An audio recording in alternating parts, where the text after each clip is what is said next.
So hey guys, welcome back. In this video, I'm show you how you set up your Samsung Galaxy A17 5G.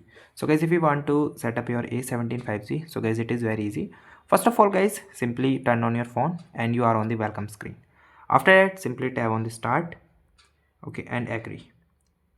If you have the old phone, so you just select any phone, iPhone and even iPhone, otherwise set up manually. Then it asks to choose Wi-Fi.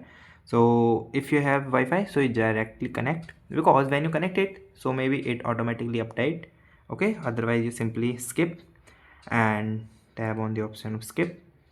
Now it asks for the date and time, so select your time zone.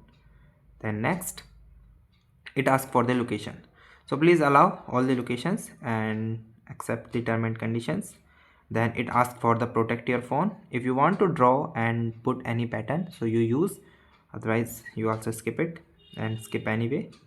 Now it asks for the Samsung permissions, so just agree. Now it asks for the choose your mode, so I like dark one, so I am tapping on the dark. Then next, now wait for a few seconds. It install your services and the applications. Okay, if you connect with the net, so it takes internet, so it takes few minutes. So I recommended you, if you are not copy with your old one, so directly first you set up without the internet, because it faster, otherwise it goes into the update mode and any other mode. Okay, so this is the way that you can done, and this is the one of the easiest way that you can set up quickly your A17. Okay, so guys, thank you and have a nice day.